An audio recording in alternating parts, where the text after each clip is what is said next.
السلام علیکم ورحمۃ اللہ وبرکاتہ۔ عزیز طالبات، ابو داؤد شریف جلد ثانی سبق نمبر 29 صفحہ نمبر 528 سے ابتدا ہوئی انشاءاللہ۔ باب التسمیہ علی الطعام۔ دعا ہے کہ اللہ تعالی ہمارے علم و عمل اور محنت اور کوشش میں آپ صلی اللہ علیہ وسلم اور صحابہ کرام والی برکتیں اور قبولیت اور استقامت اور عافیت نصیب فرمائے۔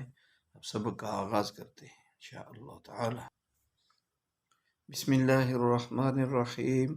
اللہم صلی علی روح محمد فی الارواح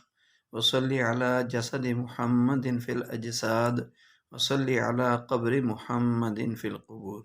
جزا اللہ عنا سیدنا محمد ما هو اہلہ۔ بسم اللہ الرحمن الرحیم۔ باب التسمیۃ علی الطعام۔ عن جابر بن عبد الله رضی اللہ تعالی عنہما انه سمع النبي صلی اللہ علیہ وسلم يقول اذا دخل الرجل بيته فذكر الله عند دخوله وعند طعامه قال الشيطان لا مبيت لكم ولا عشاء لكم عشاء وإذا دخل فلم يذكر اسم الله عند دخوله قال الشيطان أدركتم المبيت فإذا لم يذكر الله عند طعامه قال أدركتم المبيت والعشاء أو كما قال النبي صلی اللہ علیہ وسلم۔ دیکھیں، ہم اس پاکیزہ علم کو سیکھ رہے ہیں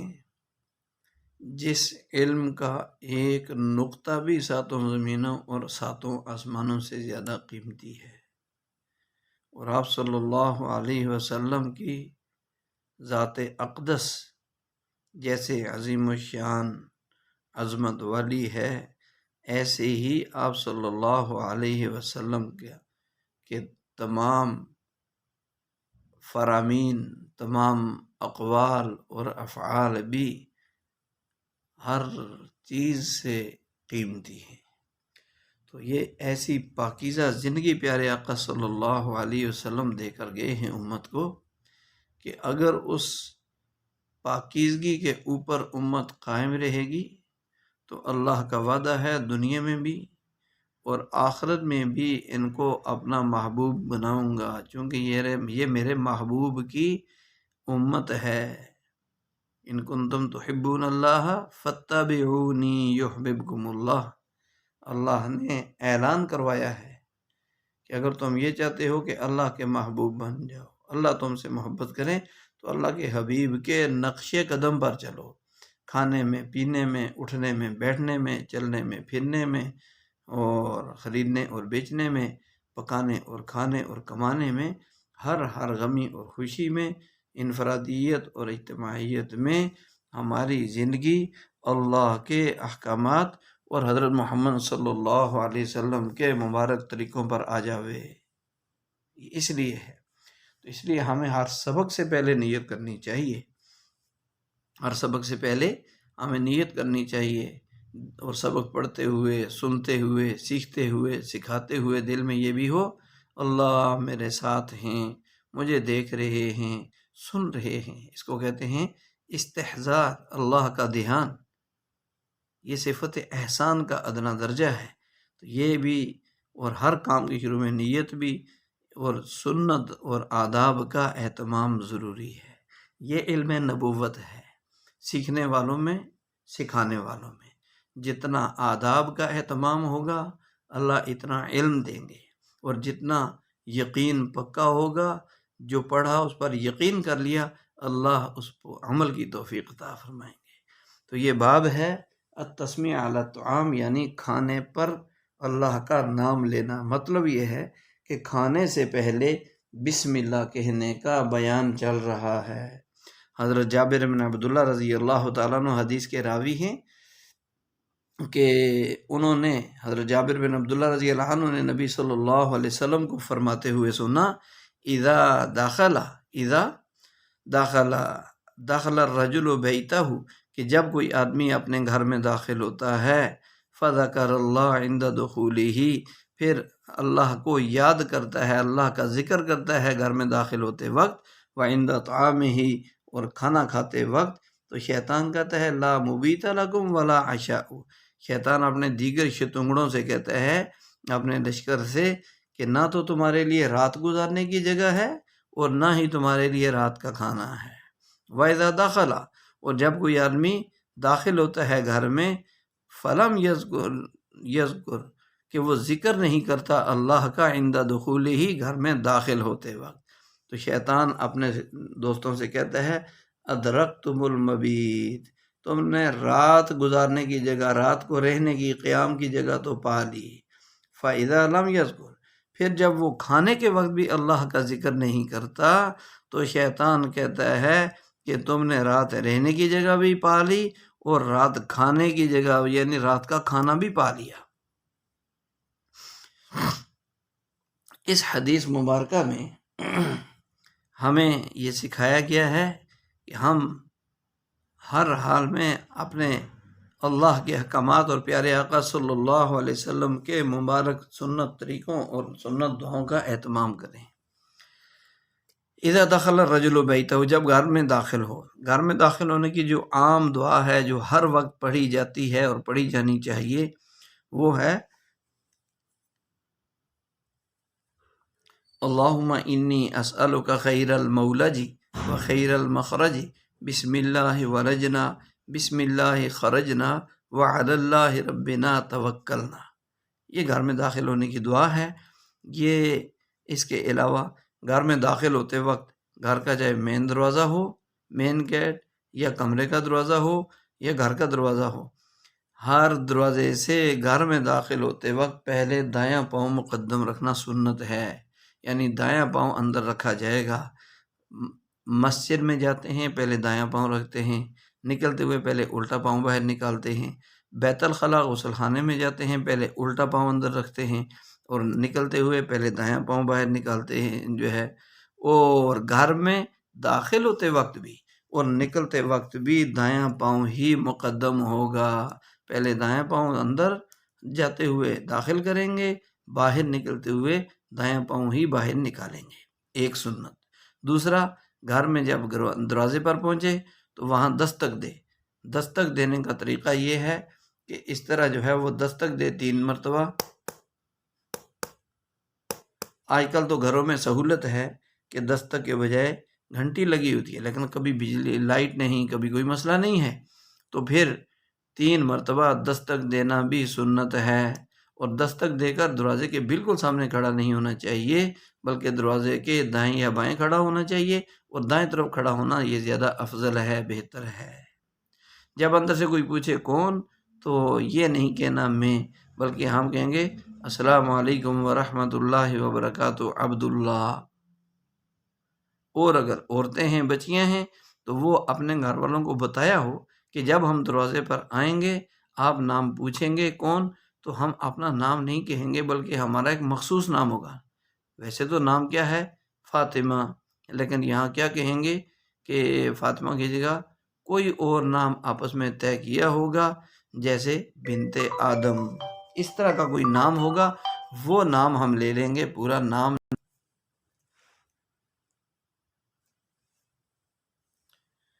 دوسری چیز اس حدیث میں جو پڑھی ہے ہم نے، وہ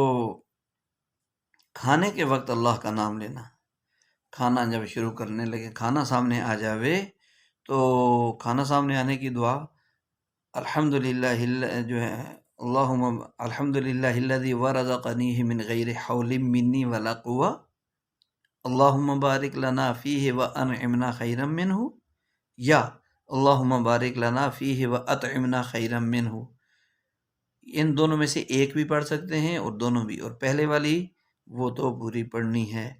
پھر جب ہاتھ دھو کے بیٹھ گئے، کھانا سامنے آ گئے، یہ دعائیں پڑھنے کے بعد آپ کھانا شروع کرنا ہے، تو بسم اللہ وعلی برکت اللہ، یا بسم اللہ الرحمن الرحیم، یا بسم اللہ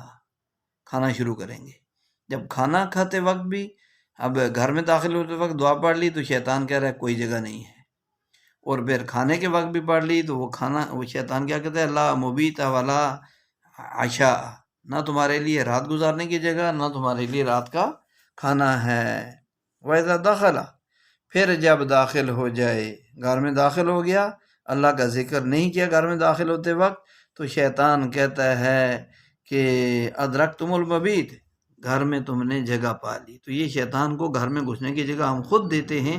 جب احکامات کو چھوڑیں گے۔ پھر جب کھانے کے وقت میں اللہ کا ذکر نہیں کرتا تو پھر کیا کہتا ہے شیطان کہ رات گزارنے کی جگہ بھی مل گئی اور کھانے کی جگہ بھی، کھانا بھی مل گیا۔ تو اللہ تعالیٰ ہمیں ان احکامات کو سیکھنے سمجھنے عمل کرنے کی توفیق عطا فرمائے اور پوری دنیا تک پہنچانے کی توفیق اور قبولیت نصیب فرمائے۔ ایسے ہی کھانے کے بعد برتن کو چاٹنا اور ہاتھوں کی انگلیوں کو چاٹنا اس ترتیب کے ساتھ کہ پہلے جو ہے وہ شہادت یہ والی انگلی، پھر اس کے بعد شہادت والی انگلی، پھر انگوٹھا چاٹنا سنت ہے، پھر اگر یہ انگلی استعمال ہوئی ہے تو سنت، پھر اگر یہ بھی استعمال ہوئی سنت، اصل تو 3 انگلیوں سے کھانا سنت ہے۔ تو برتن کو چاٹنا، برتن سے دانے وغیرہ صاف کرنا، اس میں نادم شرمندگی نہیں محسوس کرنی چاہیے، بلکہ اللہ کا حکم، اللہ کے حبیب صلی اللہ علیہ وسلم کی سنت کو سعادت سمجھ کر اس پر عمل کرنا۔ اللہ ہمیں اس کی سمجھ توفیق عطا فرمائے۔ عن ابی حذیفہ رضی اللہ تعالی عنہ عن ابی حذیفہ عن حذیفہ رضی اللہ عنہ قال كنا اذا حضرنا مع رسول اللہ صلی اللہ علیہ وسلم طعاما حضر ما لم يضع احدنا يده حتى يبدأ رسول الله صلی اللہ علیہ وسلم وإنا حضرنا معه طعاما فجاء أعرابي كأنما يدفع فذهب ليضع يده في الطعام فأخذ رسول الله صلى الله عليه وسلم بيده ثم جاءت جارية كأنما تدفع فذهبت لتضع يدها في الطعام قال فأخذ رسول الله صلى الله عليه وسلم بيدها وقال إن الشيطان لا يستحل الطعام الذي لم يذكر اسم الله عليه وأن إنه جاء بهذا الأعرابي ليستحل به فأخذت بيده وجاء بهذه الجارية ليستحل بها وأخذت بيدها فوالذي نفسي بيده أن يده لفي يدي مع أيديهما أو كما قال النبي صلی اللہ علیہ وسلم۔ تو حضرت حذیفہ رضی اللہ تعالیٰ عنہ کہتے ہیں کہ جب ہم رسول اللہ صلی اللہ علیہ وسلم کے سامنے ساتھ کھانے میں موجود ہوتے، کنا اذا حضرنا موجود ہوتے، تو آپ صلی اللہ علیہ وسلم کے کھانا شروع کرنے سے پہلے ہم میں سے کوئی آدمی کھانے کو ہاتھ نہیں لگاتا تھا۔ وَإِنَّا حَضَرْنَا، اور ہم کیا ہوتے، وَإِنَّا حَضَرْنَا، اور ہم موجود تھے آپ صلی اللہ علیہ وسلم کے ساتھ، ہم نبی صلی اللہ علیہ وسلم کے ساتھ کیا تھے، اِنَّا حَضَرْنَا، ہم موجود تھے آپ صلی اللہ علیہ وسلم کے ساتھ پاس۔ تو ایک دیہاتی آدمی آیا، گویا وہ دھکیل کر لایا جا رہا ہے، کأنما یدفع فذهب، تو وہ آدمی گویا کہ دھکیل کر لایا جا رہا ہے، تو وہ کھانے میں ہاتھ ڈالنے لگا۔ تو رسول اللہ صلی اللہ علیہ وسلم نے اس کا ہاتھ پکڑا، پھر ایک لونڈی آئی،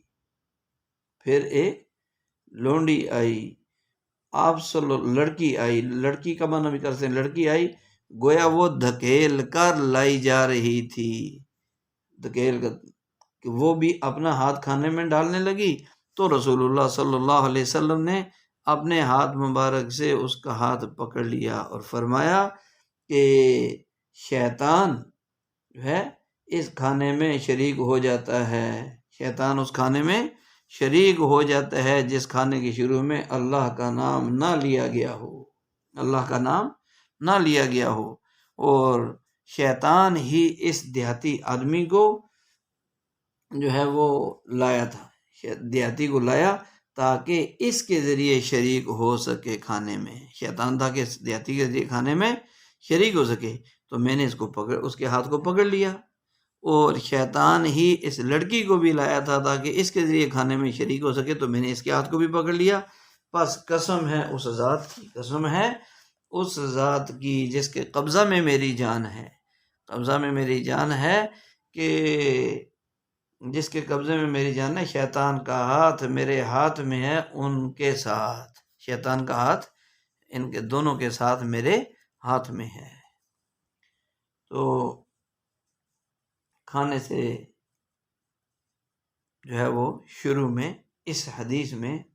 دعا کی تاکید ہے، بسم اللہ، بسم اللہ وعلی برکت اللہ، یا بسم اللہ الرحمن الرحیم۔ اگر کوئی یہ پڑھنا شروع میں یاد نہ آئے، بھول جائے، تو جب یاد آئے بسم اللہ اولہ و آخرہ پڑھ لیا کرے، اور کھانے سے فراغت کے بعد الحمدللہ الذی اطعمنا وسقانا وجعلنا مسلمین، اور دوسری یہ پڑھے گا، اور دوسری الحمدللہ الذی اطعمنی ھذا الطعام ورزقنیہ من غیر حول منی ولا قوہ پڑھیں گے تو سارے صغیرہ گناہ معاف ہو جائیں گے۔ الحمدللہ الذی هو اشبعنا واروانا وانعم علینا وافضل، یہ پڑھیں گے تو اس میں جو ہے اس کھانے کا حساب نہیں ہوگا۔ ہر دعا کی اپنی فضیلت ہے، پھر جب دسترخوان اٹھنے لگے تو اس کی بھی دعا پڑھنی ہے۔ اگلا جو باب ہے ہمارا، یہ باب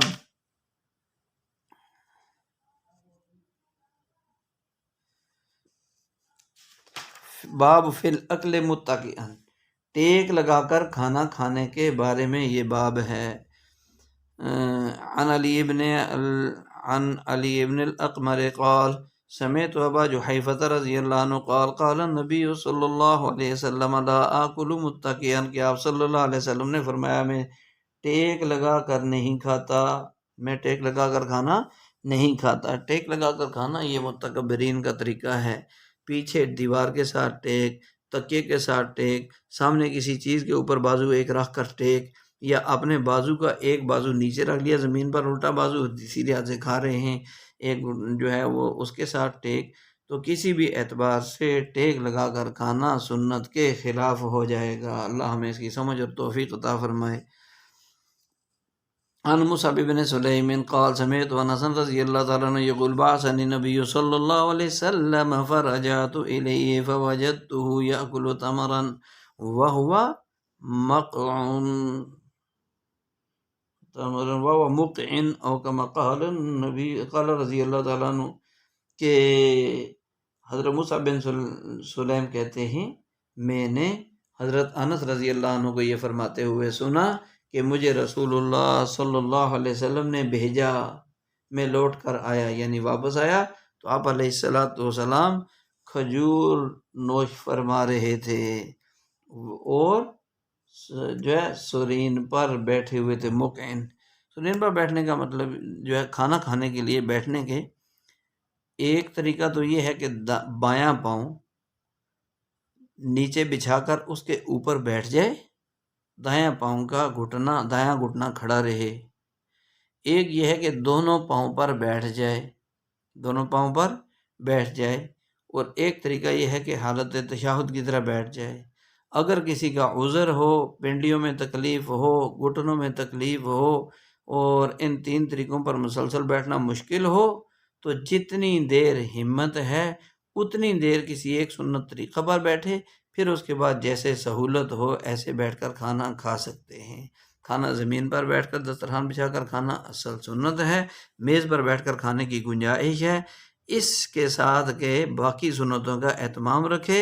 اور معذوری کی وجہ سے بیٹھے، اور جوتے پہن کر نہ کھائے، ننگے سر نہ کھائے، کہیں بھی جوتے پہن کر، حتیٰ کہ کسی دعوت میں بھی میز وغیرہ پر بھی ہمیں جوتے اتار کر ہی کھانا کھانے کی کوشش کرنی چاہیے۔ رسول پاک صلی اللہ علیہ وسلم سے زیادہ عزت والا، عظمت والا اور بزرگی والا متقی کوئی بھی دنیا میں آیا ہے نہ کوئی آئے گا۔ آپ صلی اللہ علیہ وسلم تو فرما رہے ہیں، کیسے کھانے کا طریقہ بتا دیا، تو لہذا ہمیں بھی اس کی کوشش کرنی چاہیے۔ عن شعیب ابن عبداللہ ابن عمرو عن نبی رضی اللہ عنہ قال ما رؤی رسول اللہ صلی اللہ علیہ وسلم یاکل متکئا قط ولا یطأ عقبہ رجلان او کما قال رضی اللہ تعالی عنہ۔ تو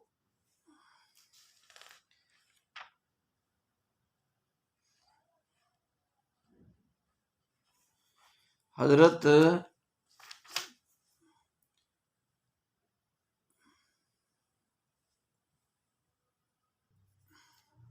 عبداللہ بن عمر رضی اللہ عنہما کہتے ہیں کہ رسول اللہ صلی اللہ علیہ وسلم کبھی بھی ٹیک لگا کر کھاتے ہوئے نہیں دیکھے گئے، ولا یطأ عقبہ رجلان، نہ ہی آپ کے پیچھے دو آدمیوں کو چلتے دیکھا، نہ ہی آپ کے پیچھے دو آدمیوں کو چلتے دیکھا۔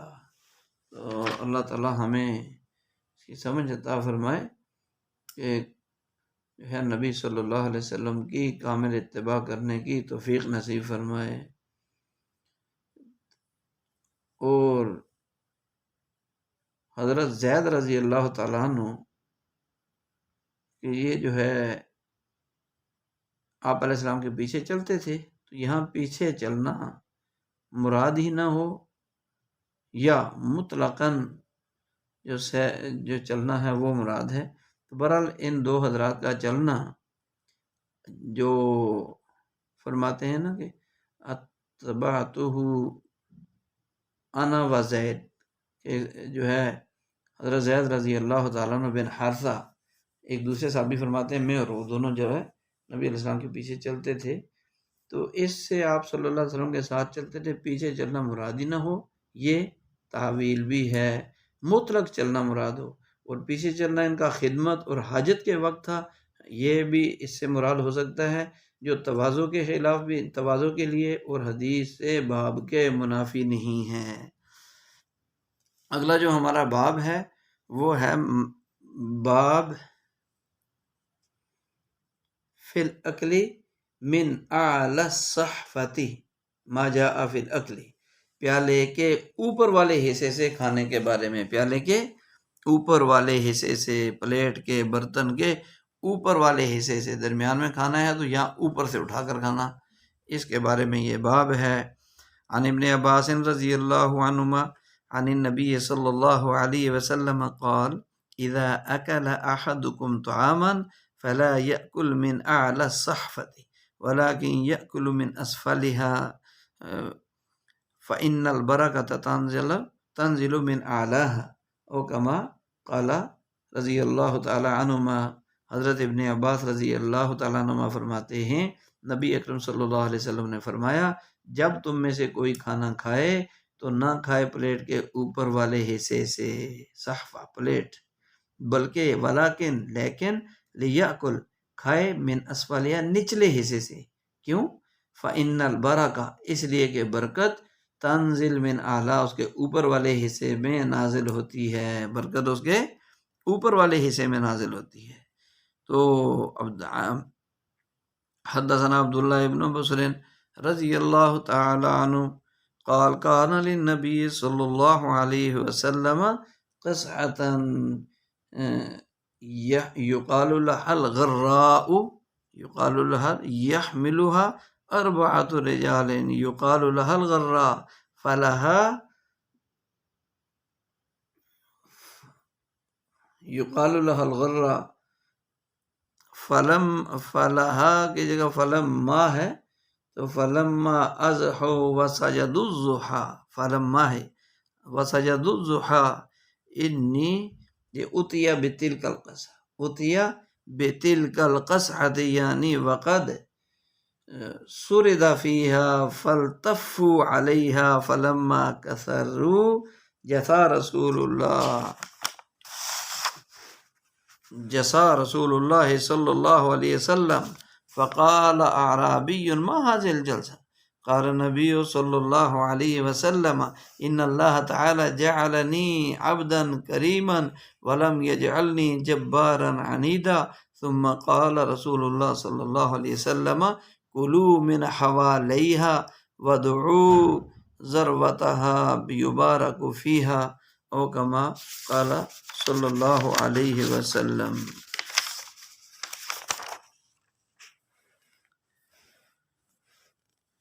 تو یہ ہمارا جو باب ہے، اس باب کی دوسری حدیث حضرت عبداللہ بن بصر رضی اللہ تعالیٰ عنہ کا بیان کہ نبی اکرم صلی اللہ علیہ وسلم کے پاس ایک بڑا پیالہ تھا جسے غرہ کہا جاتا تھا. اس کو 4 آدمی اٹھاتے تھے. اس پیالے کو 4 آدمی اٹھاتے تھے. اس پیالے کو غرہ کہا جاتا تھا. جب فلما اضحا، جب چاشت کا وقت ہوا اور لوگوں نے چاشت کی نماز پڑھ لی تو وہ پیالہ لایا گیا. اس سے بعضوں نے اسے اشراق مراد لی ہے، تو یہ بھی ہو سکتی ہے. تو وہ پیالہ لایا گیا آپ صلی اللہ علیہ وسلم کے پاس، یعنی اس میں سرید بنائی گئی تھی، اس میں سرید بھرا ہوا تھا. سورہ دفیہ، تو سب اس کے ارد گرد اکٹھے ہو گئے. فلما کثروا، جب لوگ زیادہ ہو گئے، تعداد بڑھ گئی، تو کیا ہوا کہ جیسا رسول اللہ صلی اللہ علیہ وسلم، آپ صلی اللہ علیہ وسلم گھٹنے ٹیک کر بیٹھ گئے. تو ایک دیہاتی آدمی نے عرض کیا اللہ کے رسول صلی اللہ علیہ وسلم سے، ایک دیہاتی آدمی نے عرض کیا کہ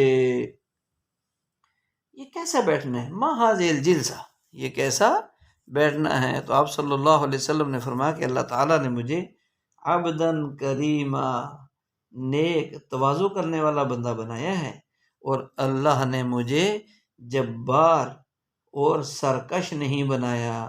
پھر رسول اللہ صلی اللہ علیہ وسلم نے فرمایا اس کے کناروں سے کھاؤ اور اوپر والا حصہ چھوڑ دو،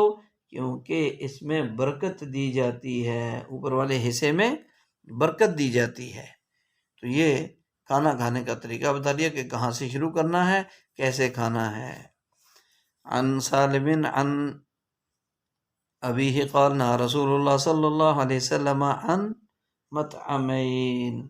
کہ آپ صلی اللہ علیہ وسلم نے جو ہے وہ مطعمین، عن الجلوس علی مائدۃ، عن الجلوس علی مائدۃ یشرب علیها الخمر وان یأکل الرجل وهو منطبح علی بطنه. قال ابو داود هذا الحديث لم يسمعه جعفر عن زہری وهو منکر. تو حضرت عبداللہ بن عمر رضی اللہ عنہما کہتے ہیں کہ رسول اللہ صلی اللہ علیہ وسلم نے 2 جگہ کھانا کھانے سے منع فرمایا. اس دسترخوان پر بیٹھ کر جس پر شراب پی جا رہی ہو، اور دوسری وہ جگہ جہاں آدمی اوندھے منہ لیٹ کر کھائے. ایسے دسترخوان پر بیٹھ کر کھانا کھانا جس پر شراب کی پی جا رہی ہو، اور دوسری وہ جگہ جہاں آدمی اوندھے منہ کس کو کہتے ہیں، یعنی الٹا لیٹ کر، الٹا منہ زمین کی طرف کر کے لیٹ کے کھائے. امام ابو داؤد رحمۃ اللہ علیہ کہتے ہیں یہ حدیث جعفر نے زہری سے نہیں سنی، اور یہ منکر ہے، اور یہ کیا ہے، منکر ہے. اور دوسری حدیث بھی وہی ہے، اس میں بھی اس سند سے بھی زہری سے یہی حدیث مروی کی گئی ہے.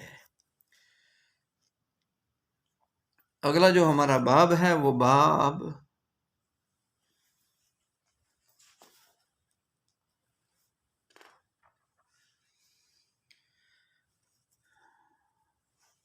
الاکل بالیمین، باب الاکل، دائیں ہاتھ سے کھانا کھانے کا بیان ہے اس باب میں. تو عن قال اخبرني ابو بکر ابن عبید اللہ ابن عبد اللہ ابن عمر رضی اللہ عنہ عن جدہ ابن عمر رضی اللہ عنہما ان نبی صلی اللہ علیہ وسلم قال اذا اکل احدکم فلیأکل بیمینہ واذا شرب فلیشرب بیمینہ فإن الشیطان یأکل بشمالہ ویشرب بشمالہ، او کما قال صلی اللہ علیہ وسلم. حضرت عبداللہ بن عمر رضی اللہ عنہ کہتے ہیں کہ نبی اکرم صلی اللہ علیہ وسلم نے فرمایا اذا اکل احدکم، جب تم میں سے کوئی کھانا کھائے تو اسے چاہیے کہ دائیں ہاتھ سے کھائے، اور جب تم میں سے کوئی پیے تو اسے چاہیے کہ دائیں ہاتھ سے پیے، کیونکہ شیطان بائیں ہاتھ سے کھاتا ہے اور اپنے بائیں ہاتھ سے ہی پیتا ہے، تو اس حدیث میں ایک اور سنت مبارکہ بتا دی آپ صلی اللہ علیہ وسلم کی کہ اس پر اللہ تعالیٰ ہمیں اس کی سمجھ اور عمل کی توفیق عطا فرمائے۔ عن صفوان بن امیہ رضی اللہ عنہ قال كنت آكل مع النبي صلى الله عليه وسلم فآخذ اللحم من العظم فقال ادن العظم من فيك فإنه أهنأ وأملأ کہ آپ صلی اللہ علیہ وسلم نے کیا فرمایا؟ یہ گوشت کھانے کے بارے میں یہ حدیث ہے کہ ام المومنین عائشہ صدیقہ رضی اللہ تعالیٰ عنہ کی حدیث بھی ہے، اور یہاں یہ حدیث بھی ہے کہ حضرت صفوان بن امیہ رضی اللہ تعالیٰ عنہ کہتے ہیں کہ میں نبی صلی اللہ علیہ وسلم کے ساتھ کھانا کھا رہا تھا، تو میں نے گوشت لیا، جو ہے ہڈی سے، میں نے اپنے ہاتھ کے ساتھ ہڈی سے گوشت لیا، تو آپ صلی اللہ علیہ وسلم نے فرمایا کہ اس کو اپنے منہ کے قریب کر لو، منہ کے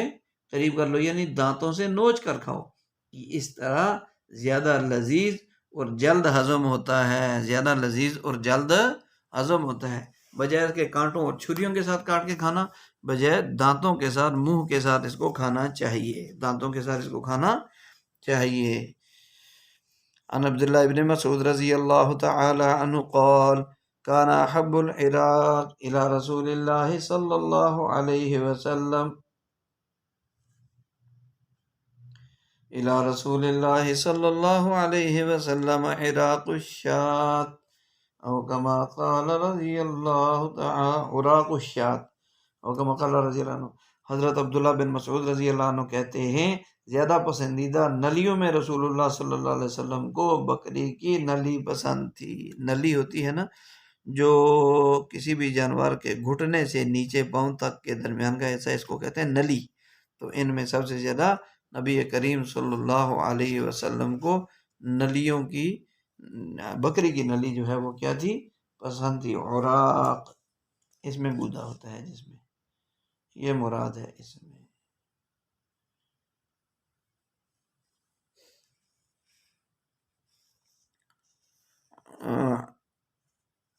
بهذا الاسناد قال كان النبي صلى الله عليه وسلم يعجب الزراع قال وثم في الزراع قال وثم رسول الله ثم في الزراع وكان يرى ان اليهود هم سموا او كما قال رضی اللہ تعالی عنہ۔ اسی سند کے ساتھ حضرت عبداللہ بن مسعود رضی اللہ تعالیٰ عنہ سے روایت ہے کہ رسول اللہ صلی اللہ علیہ وسلم کو دستی کا گوشت پسند تھا۔ ایک دفعہ دستی کے گوشت میں زہر ملا دیا گیا اور آپ علیہ السلام کا خیال تھا کانا یرا کہ یہودیوں نے زہر ملا دیا تھا، تو پہلی حدیث میں لا تقطعوا اللحم بالسکین، پکے ہوئے گوشت کو کھاتے وقت چھری سے مت کاٹو، کیوں کہ یہ تو اہل فارس اور متکبرین لوگوں کی، اللہ رسول کے نافرمانوں کی عادت ہے، اور اس میں تکبر کے ساتھ ساتھ جو ہے وہ ایک بے فائدہ کام کا ارتکاب پایا جاتا ہے، اس لیے نبی علیہ السلام نے منع فرمایا۔ اور دوسری حدیث میں کیا ہے؟ اس میں حضور صلی اللہ علیہ وسلم کے بکری کی دستی کو اپنے ہاتھ میں موجود چھری سے کاٹ رہے تھے، حضور کو دیکھا، پھر نماز کی طرف بلایا گیا تو آپ علیہ السلام نے دستی اور چھری دونوں کو جلدی سے رکھا جس سے کاٹ رہے تھے، پھر تشریف لائے، نماز پڑھائی، وضو نہیں کیا، یعنی ہاتھ نہیں دھوئے۔ اس میں آپ علیہ السلام کا چھری سے کاٹنا ثابت ہے، تو حدیث باب میں چھری سے منع۔ تو جواب یہ ہے کہ یہ دو حدیثیں دو منفرد حالات پر محمول ہیں، کیونکہ گوشت کی بھی دو حالتیں ہیں، مکمل پکا ہوا، نیم پکا ہوا، آدھا کچا، یعنی مکمل پکا ہوا نہ ہو۔ تو اگر مکمل پکا ہو تو لا تقطعوا کا حکم لگے گا جو حدیث باب میں ہے، اور اگر مکمل نہ ہو، نیم پختہ ہو، کچھ پکا ہوا ہے، جسے بعض لوگ پسند بھی کرتے ہیں کچھ ذرا سخت رکھ کر، تو پھر چھری سے کاٹنا درست ہے، اس حدیث میں اسی کا ذکر ہے کہ وہ گوشت سادہ اور نیم پکا ہوا تھا جسے آپ علیہ الصلوۃ والسلام چھری سے کاٹ رہے تھے، اور پھر یہ بھی مل گیا کہ نماز کا وقت قریب آنے کی وجہ سے آپ علیہ السلام نے فرمایا پورا پکنے کے بجائے نیم پکا ہی لے آؤ۔ ایک تیسری یہ صورت بھی ہے۔ تو اللہ تعالیٰ ہمیں ان حدیث مبارکہ کو سیکھنے سمجھنے، عمل کرنے اور پوری دنیا تک پہنچانے کی توفیق اور قبولیت نصیب فرمائے۔ اگلا جو باب ہے بھی فی اکل الدبا، کدو کھانے کے بارے میں یہ باب ہے۔ کدو کھانا بھی پیارے نبی صلی اللہ علیہ وسلم کی سنت۔ قال انس عن اسحاق بن عبداللہ ابن ابی طلحہ رضی اللہ عنہ انہ سمع انس بن مالک رضی اللہ عنہ یقول ان خیاطا دعا رسول اللہ صلی اللہ علیہ وسلم لطعام صنعه قال انس رضی اللہ عنہ فذهبت مع رسول اللہ صلی اللہ علیہ وسلم الى ذلك الطعام فقرب الى رسول اللہ صلی اللہ علیہ وسلم خبزا من شعیر ومرقا فيه دباء وقدید۔ قال انس رضی اللہ عنہ فرأيت رسول اللہ صلی اللہ علیہ وسلم يتتبع الدباء من حوالي الصحفة فلم ازل احب الدباء بعد يومئذ او كما قال رضی اللہ تعالی عنہ، کہ انس بن مالک رضی اللہ تعالیٰ عنہ فرماتے ہیں کہ ایک درزی نے، خیاط درزی کپڑا سلائی کرنے والا، اس نے رسول پاک صلی اللہ علیہ وسلم کو کھانے کی دعوت دی، کھانے کی دعوت کی۔ حضرت انس رضی اللہ عنہ فرماتے ہیں کہ میں بھی رسول اللہ صلی اللہ علیہ وسلم کے ساتھ اس دعوت میں آپ صلی اللہ علیہ وسلم کے خدمت میں ساتھ چلا گیا، میں بھی آپ علیہ السلام کے ساتھ کھانے میں گیا تو رسول پاک صلی اللہ علیہ وسلم کے سامنے پیش کی گئی روٹی من شعیر، جو کی روٹی اور شوربہ جس میں کدو اور گوشت کے ٹکڑے تھے، کدو اور گوشت کے ٹکڑے تھے۔ حضرت انس رضی اللہ تعالیٰ عنہ کہتے ہیں کہ میں نے رسول اللہ صلی اللہ علیہ وسلم کو دیکھا کدو کو تلاش کرتے ہوئے، رکابی پلیٹ کے کناروں سے کدو تلاش کرتے ہوئے، ڈھونڈتے ہوئے دیکھا۔ اس دن کے بعد سے میں بھی مسلسل کدو پسند کرنے لگا۔ تو یہ حضرت انس رضی اللہ عنہ نبی علیہ السلام کے غلام تھے۔ یہ کھانا جو ہے اس لیے، اور یہ شریر کا کھانا تھا، یعنی پلیٹ کے کناروں سے، جیسے کہا جاتا ہے ہوا گھر کے ارد گرد، ایسے پلیٹ کے ارد گرد۔ تو اس سے معلوم ہوا کہ آپ علیہ السلام کا ہاتھ پلیٹ کے مختلف اطراف اور کناروں میں گھوم رہا تھا، حالانکہ آپ کا حکم ہے کل مما یلیک، آپ نے سامنے سے کھاؤ، قریب سے کھاؤ۔ تو امام نووی رحمۃ اللہ علیہ کہتے ہیں لفظ حوالی سے مراد جانب ہے، کنارہ ہے، کہ آپ نے قریب سے تلاش فرما رہے تھے نبی علیہ السلام۔ اور یہ احتمال بھی ہے کہ ہر جانب ہاتھ پھیرا، اس صورت میں کل مما یلی کا جواب یہ ہوگا کہ یہ حکم اس لیے ہے کہ شرکائے طعام استقذار، گھن محسوس نہ کریں، گھٹن محسوس نہ کریں، جو کہ ان کے لیے ایذا اور تکلیف کا سبب ہے اور منع ہے۔ اور آپ علیہ السلام کے ہاتھ مبارک کو تو وہ تبرک اور اپنی خوش نصیبی سمجھتے تھے وہ حضرات صحابہ۔ پھر آپ علیہ السلام کے وضو کے بچے پانی کو بھی زمین پر نہ گرنے دیتے۔ آپ علیہ السلام کے چہرہ جو گرا ہوا پانی اپنے چہروں پر، جسموں پر سعادت سمجھ کر مر لیتے تھے، لہذا یہاں یہ اشکال نہیں ہو سکتا۔ اللہ تعالیٰ ان حدیث کو سیکھنے سمجھنے، ان پر عمل کرنے اور پوری دنیا تک پہنچانے کے لیے توفیق اور قبولیت نصیب فرمائے۔ وآخر دعوانا ان الحمد للہ رب العالمین۔ السلام علیکم ورحمۃ اللہ وبرکاتہ۔